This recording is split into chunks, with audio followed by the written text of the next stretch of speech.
আসসালামু আলাইকুম দর্শক, চলে আসলাম ঘুরতে ঘুরতে বনের খুব গভীরে।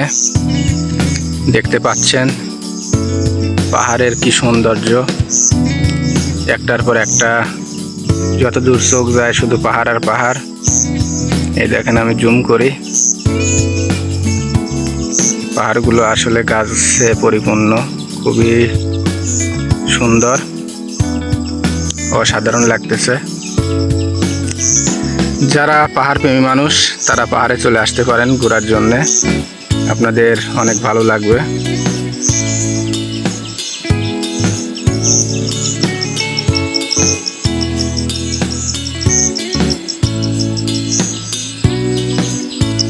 এই পাহাড়ের গহনে এখানে একটা বাড়ি বানাইছিল, কিন্তু থাকতে পারে নাই, হয়তো অনেক সমস্যা হয়েছিল। এখানে অনেক কিছুরই সমস্যা, পানি পাওয়া যায় না, পানির সমস্যা, তাছাড়া এত গহীন বনের ভিতরে আসলে বসবাস করাও খুবই কঠিন।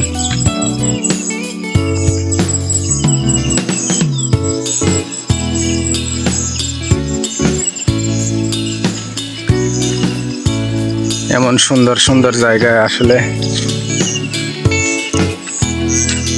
যাইতে এবং থাকতে ইচ্ছা করে, কিন্তু এখানে পর্যটকের জন্য তেমন কোনো ব্যবস্থা না থাকায় থেকে যাওয়ার সুযোগ নেই।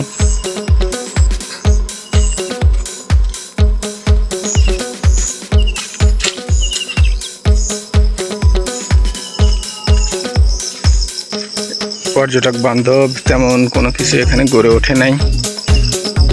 এই যে দেখতেছেন গহীন বনের ভিতরে আম বাগান।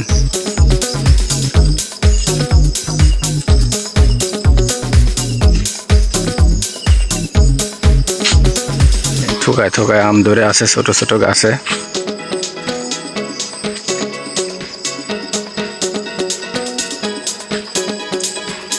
আসলে পাহাড়ে প্রচুর সম্পদ আছে,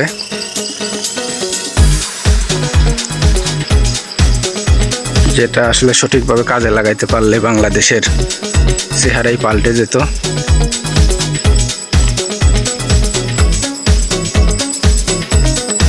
বাংলাদেশের পাহাড়ের মাটি খুবই উর্বর।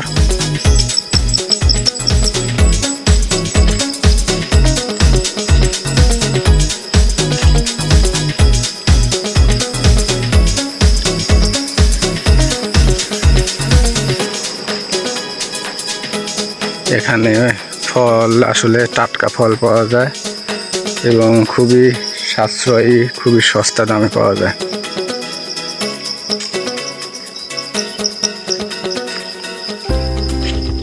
এদিকে একটা ভাঙা বাড়ি দেখেন, এই যে আম পড়ে আছে, কিন্তু নেয়ার লোক নাই, কোরানোর লোক নেই, খাওয়ার লোক নেই। প্রতিটা গাছে আম ভর্তি।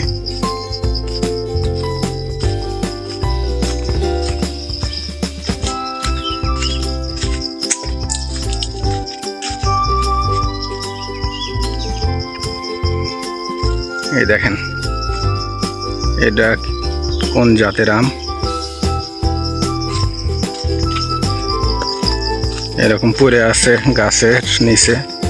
গাছেও প্রচুর আম ধরে আছে। আসলে কুড়ানোর মানুষ নেই, নেয়ার মানুষ নেই, খাওয়ার মানুষ নেই। তো এগুলা সরকারিভাবে সঠিক ব্যবস্থাপনা করতে পারলে দেশের মানুষের অর্থনৈতিক অবস্থা আসলে পরিবর্তন হয়ে যেত।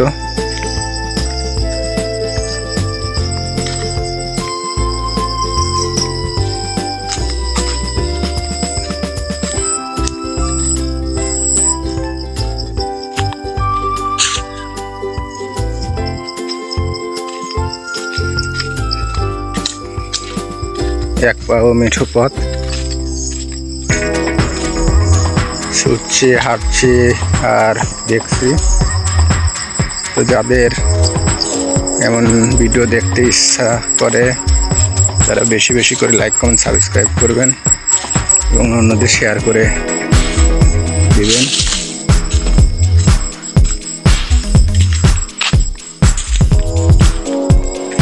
বাগান দেখেন, মরাঠে মরাঠে গাছ, প্রতিটা গাছে আম একদম পরিপূর্ণ,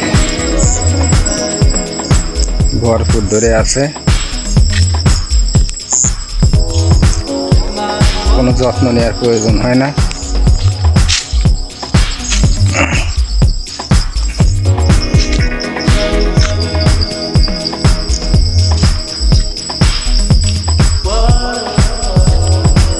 প্রকৃতির মাঝে হারিয়ে যেতে ইচ্ছা করে। প্রকৃতির মাঝে অন্যরকম একটা সুখ আছে।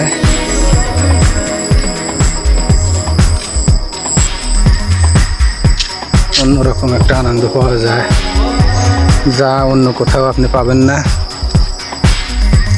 ইট পাথরের শহর থেকে একবার বের হয়ে প্রকৃতির মাঝে চলে আসুন, আপনাদের অনেক ভালো লাগবে আশা করি। আজ এই পর্যন্তই, আল্লাহ হাফেজ।